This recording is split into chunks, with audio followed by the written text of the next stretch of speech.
हा काय तुमच्या घरचा कार्यक्रम नाहीये।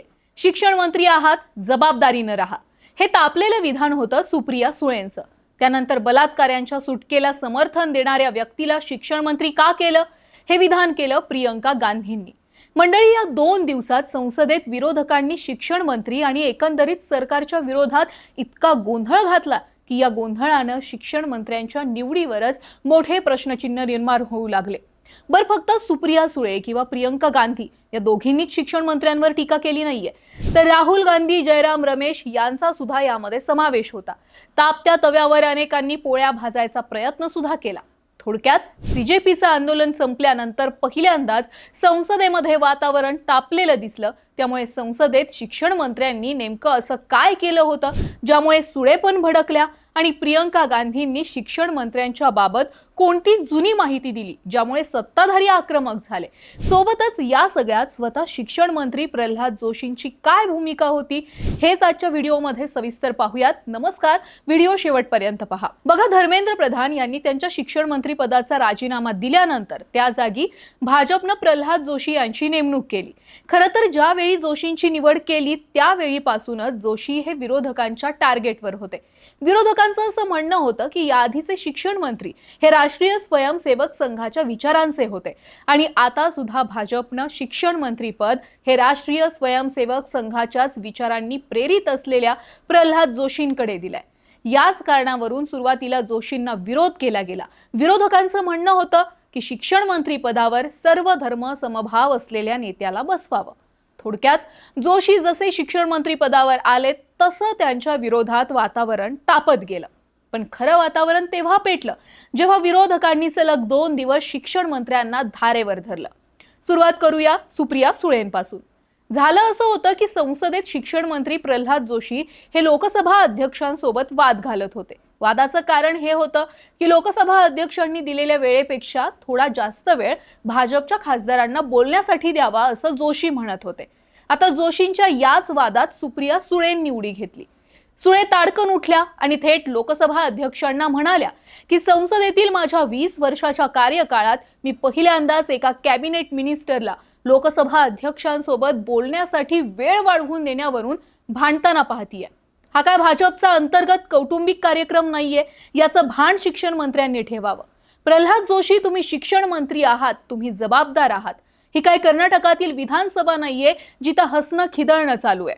इथं नीटचे पेपर फुटलेत, 21 तरुण पोरांनी आत्महत्या केली आहे। या गंभीर विषयावर बोलण्यासाठी विरोधक थांबलेत असं म्हणत सुप्रिया सुळेंनी अप्रत्यक्षपणे प्रल्हाद जोशींना सांगितलं की शिक्षण मंत्री पदासाठी साजेसं वागा।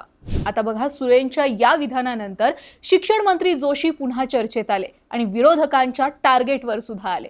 सुळेंनी केलेलं विधान शांत होत नाही तोवरच लगेच दुसऱ्या दिवशी प्रियंका गांधींनी शिक्षण मंत्र्यांबाबत आणखी एक विधान केलं आणि याच विधानानंतर संसदेचं वातावरण विदर्भातल्या उन्हापेक्षा सुद्धा जास्त तापलं।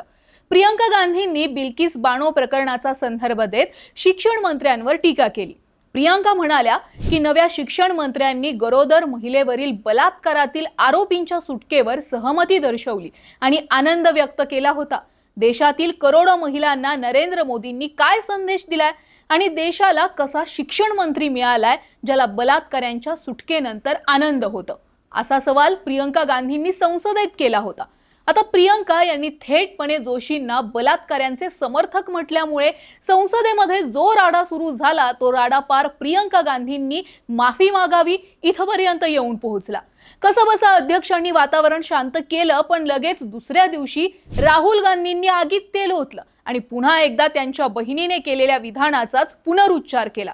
दुसरीकडे काँग्रेसचे नेते जयराम रमेश यांनी सुद्धा जोशींना शिक्षण मंत्री पद देण्यावरून नाराजी दर्शवली।